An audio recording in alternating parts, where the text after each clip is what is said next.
Pozdravljeni.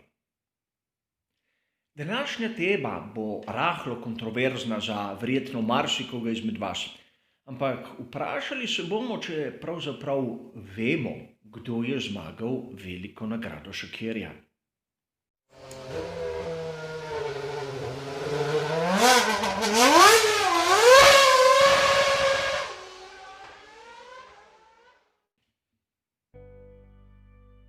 Na prvi pogled je moje vprašanje rahlo nesmiselno, strinjam se. Namreč vsi smo videli, kdo je bil tisti voznik, ki je dano razdaljo prevozil v najkrajšem času. FIA je objavila uradne dokončne rezultate in tu ni dvoma.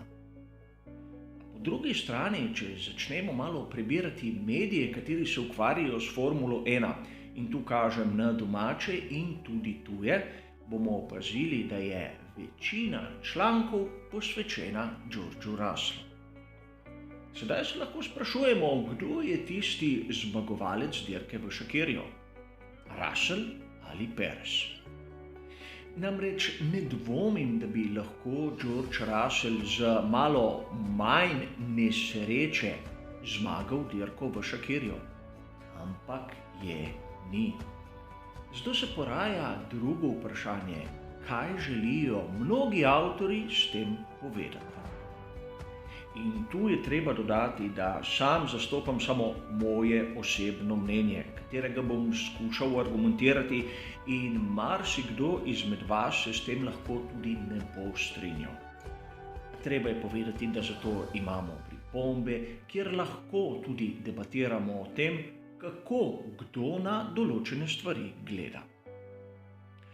A dobivam občutek, da so se mnogi avtorji zaljubili v Georgea Russella samo zato, da bi dokazali, kako ni dober Lewis Hamilton. Namreč tak občutek sem dobil, če ne drugega, iz članka, ki sem ga zasledil na prestižni italijanski reviji Autosprint. Tam njihov komentator govori o tem, kako je George Russell razčesal Lewisa Hamiltona.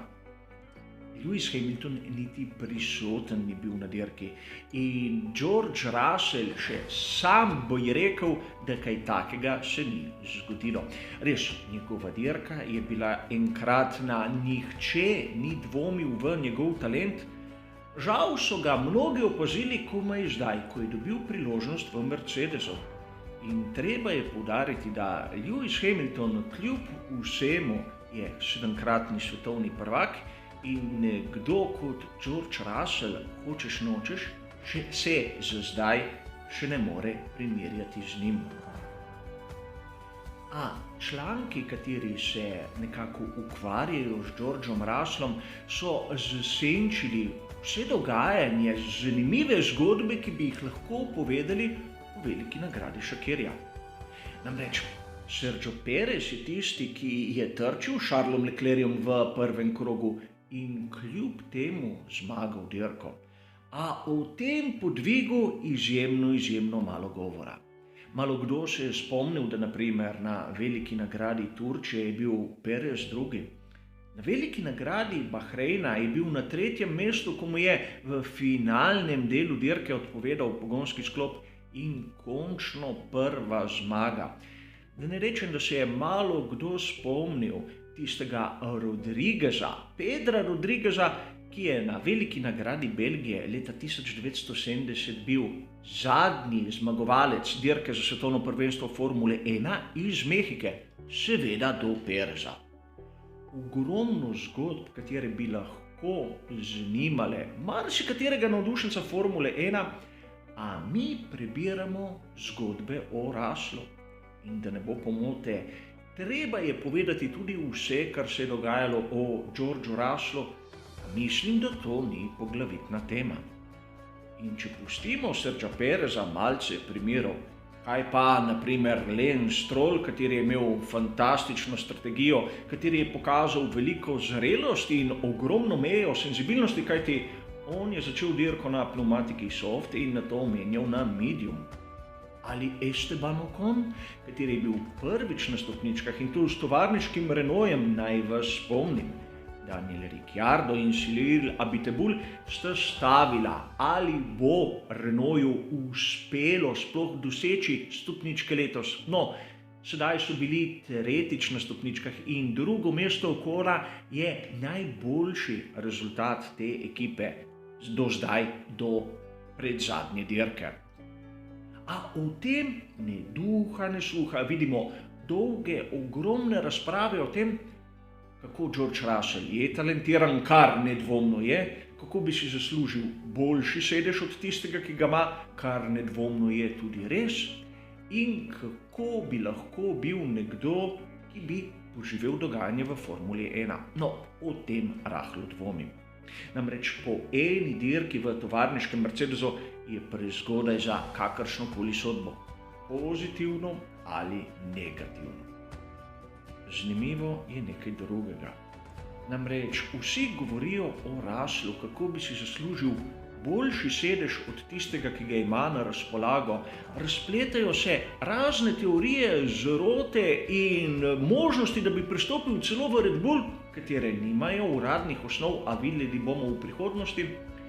O tem, da Sergio Perez, kateri je v resnici zmagal dirko, nima pogodbo za sezono 2021, pa ja, se omeni nekje tam v ozadju. Seveda obstaja razlog, kateri pa meni osebno ni všeč, zakaj se to dogaja. V Formuli 1 ima vsak navdušenec pravico, če ne skoraj da ne dolžnost, da ima svoje priljubljene voznike in svoje priljubljene ekipe. Nekdo navija za Mercedes, drugi za Red Bull, na to imamo one, ki navijajo za Ferrari, McLaren, Renault, pa vse tja do Williamsa. In mnogim od tistih, ki ne navijajo za Mercedes, ni všeč, da v tej turbohibridni dobi so bili pri tovarniški ekipi Mercedes zmeraj in povsod tisti najboljši. Pa ne govorimo o dirkah, govorimo o prvenstvih. In seveda mnogi mediji, katerim se gre po mojem osebnem mnenju bolj za klike kot za neko kvaliteto, poudarjajo, da glavni krivec za to je Lewis Hamilton, kateri zmaguje z preveliko lahkoto. Pozabijo pa povedati, da če tovarniški Mercedes in Lewis Hamilton dosegata zaporedne serijske zmage, je krivda tudi ostalih ekip, katere niso sposobne narediti konkurenčnega bolida in v konkurenčni bolid postaviti pravega voznika.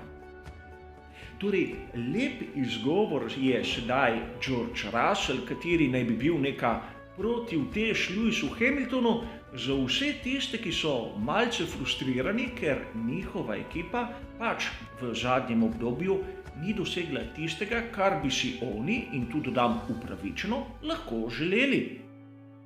A problem ni v ljudeh. Problem je v medijih, ki ponujajo tem navdušencem vsebino, katera jih malodane zavaja.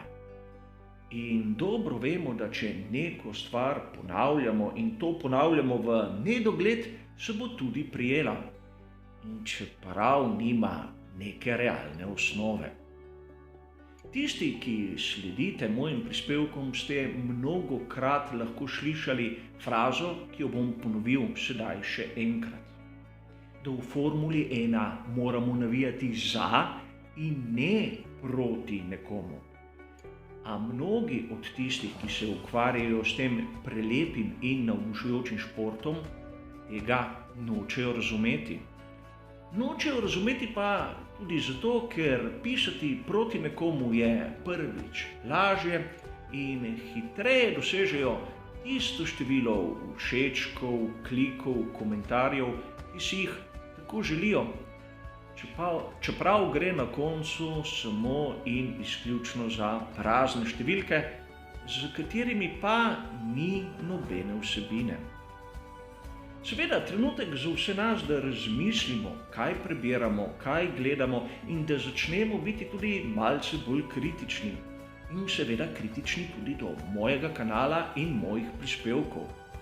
A zaenkrat bo to vse. Hvala za vašo pozornost in seveda nasvidenje.